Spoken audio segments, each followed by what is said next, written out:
Seja bem-vindo ao canal Quiz de Concurso. Neste vídeo, vamos revisar diversos tópicos de direito constitucional por meio de questões comentadas da banca FGV. Selecionamos algumas questões de provas de concurso público realizadas neste ano de 2023, e agora vamos resolver junto com vocês. Vamos começar. Questão 1. As normas definidoras dos direitos e garantias fundamentais não possuem aplicação imediata. O enunciado da questão está errado, pois na Constituição Federal é previsto que as normas definidoras dos direitos e garantias fundamentais possuem aplicação imediata. Questão 2. A educação, a saúde e a alimentação são os únicos direitos sociais expressamente mencionados pela Constituição Federal de 1988. Educação, saúde e alimentação não são os únicos direitos sociais expressamente previstos na Constituição Federal. Existem outros direitos sociais expressamente previstos no artigo 6º. Vejamos. Artigo 6º. São direitos sociais, a educação, a saúde, a alimentação, o trabalho, a moradia, o transporte, o lazer, a segurança, a previdência social, a proteção à maternidade e à infância, a assistência aos desamparados, na forma desta Constituição.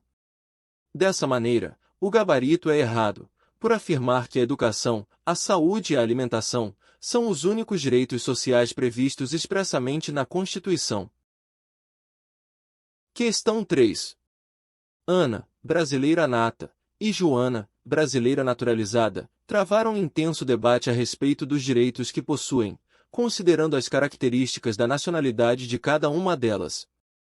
Ao final, concluíram que, à luz da sistemática estabelecida na Constituição da República, não é possível que a lei estabeleça qualquer distinção em relação aos direitos de ambas, ressalvados os casos previstos na ordem constitucional.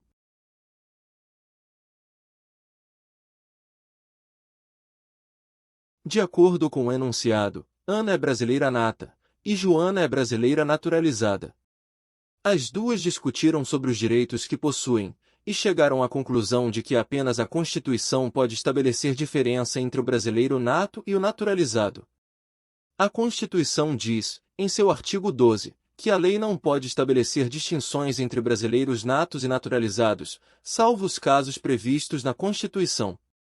Portanto, a conclusão de Ana e de Joana está certa, e o gabarito da questão é certo. Questão 4.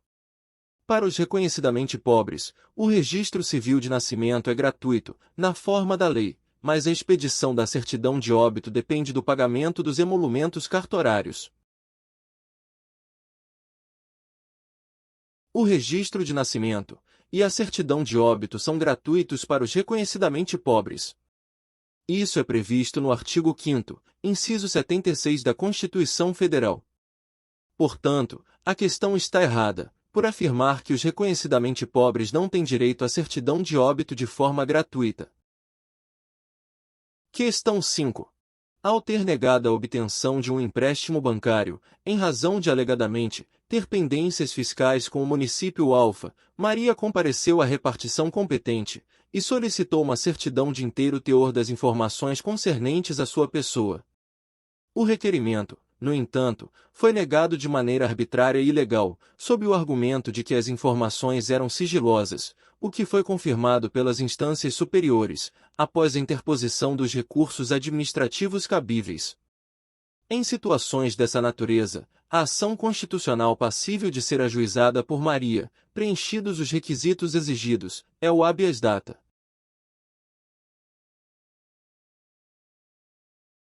No caso da questão, é dito que Maria solicitou uma certidão com informações sobre sua pessoa, mas o pedido de Maria foi negado de forma ilegal. Dessa forma, Maria pode ajuizar uma ação para requerer seu direito à certidão com suas informações pessoais. A ação cabível no caso é o habeas data, que, segundo a Constituição Federal, é o remédio cabível para assegurar o conhecimento ou retificação de informações pessoais do impetrante, constantes em banco de dados de caráter público. Assim, o gabarito da questão é certo. Questão 6. Joana, vereadora do município Alfa e ferrenha defensora do meio ambiente, tomou ciência de que, no dia anterior, uma indústria iniciara suas atividades no território municipal, o que ocorrera sem a prévia obtenção de licença das autoridades competentes, e sem a adoção de quaisquer medidas destinadas à prevenção de danos ambientais.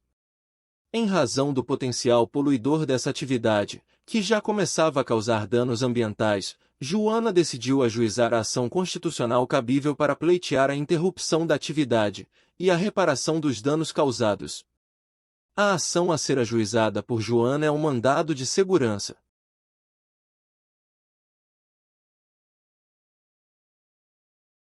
O enunciado diz que uma indústria iniciou suas atividades no município Alfa, sem ter obtido licença, e sem adotar medidas de proteção ambiental.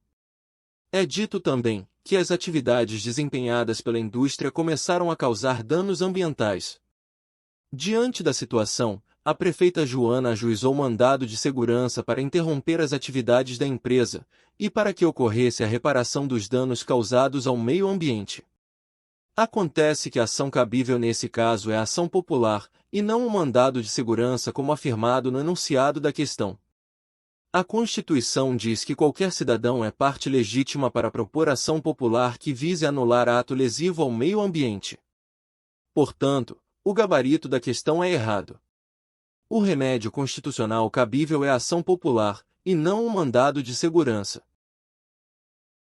Questão 7.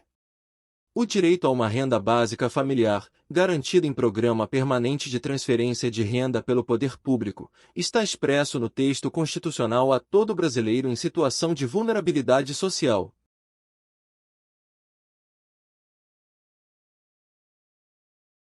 O enunciado da questão está de acordo com a Constituição Federal, que diz o seguinte: todo brasileiro em situação de vulnerabilidade social terá direito a uma renda básica familiar, garantida pelo poder público em programa permanente de transferência de renda, cujas normas e requisitos de acesso serão determinados em lei, observada a legislação fiscal e orçamentária.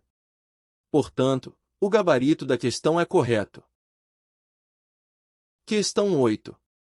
O direito à proteção dos dados pessoais, inclusive nos meios digitais, embora seja uma demanda contemporânea crescente, não está mencionado expressamente no texto constitucional.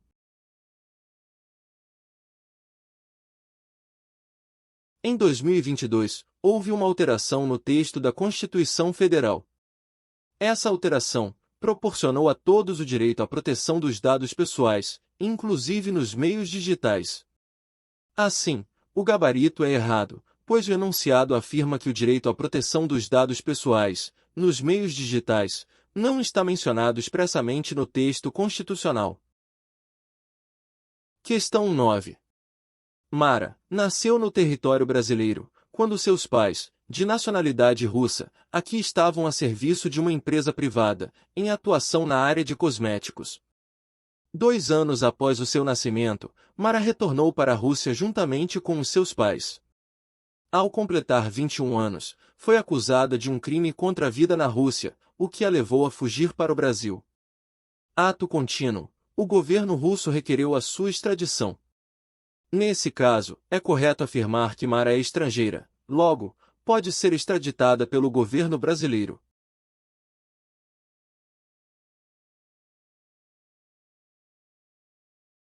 A Constituição diz que são brasileiros natos, os nascidos no Brasil, mesmo que sejam de pais estrangeiros, desde que os pais não estejam a serviço de seu país. É dito no enunciado que Mara, filha de estrangeiros russos, nasceu em território brasileiro quando seus pais estavam no Brasil a serviço de uma empresa privada. Perceba que eles não estavam a serviço da Rússia. Assim, Mara é brasileira nata, por ter nascido no território brasileiro, mesmo sendo filha de pais estrangeiros, pois eles não estavam a serviço de seu país quando Mara nasceu. Na Constituição, também é previsto que nenhum brasileiro pode ser extraditado, salvo o naturalizado. Mas, como Mara é brasileira nata, ela não pode ser extraditada. Assim, o gabarito da questão é errado. Mara não pode ser extraditada. Questão 10. João é diplomata brasileiro, estando a serviço da República Federativa do Brasil no continente europeu, mais especificamente na Itália. João, após anos residindo em Roma, Itália, acaba por conhecer Joana, italiana, com ela se casando e tendo um filho, chamado Joaquim. Nesse cenário, considerando as normas constitucionais que versam sobre a nacionalidade, é correto afirmar que Joaquim é considerado brasileiro nato.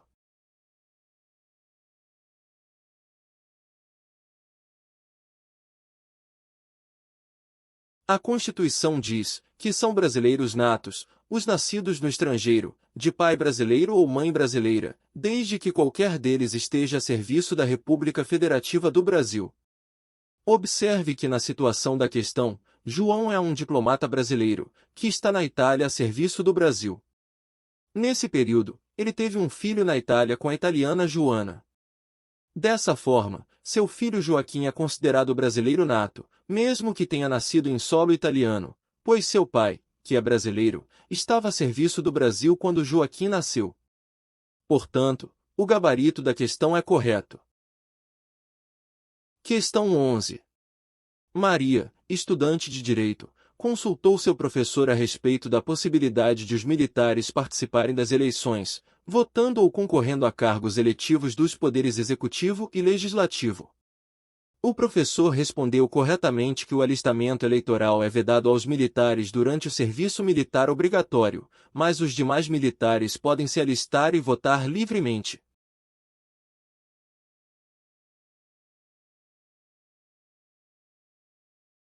Os militares não podem se alistar como eleitores durante o serviço militar obrigatório. Nesse período, os militares são chamados de conscritos. A Constituição Federal diz em seu artigo 14, parágrafo 2º, não podem alistar-se como eleitores os estrangeiros, e durante o período do serviço militar obrigatório, os conscritos. Os outros militares que não sejam conscritos, podem se alistar e votar tranquilamente. Portanto, a resposta que o professor deu a Maria está correta. Se você gostou deste vídeo, peço que deixe uma curtida e compartilhe nas redes sociais para que possamos ajudar mais pessoas. A sua contribuição é essencial para a continuidade deste canal. Conto com a ajuda de vocês. Bons estudos e até a próxima!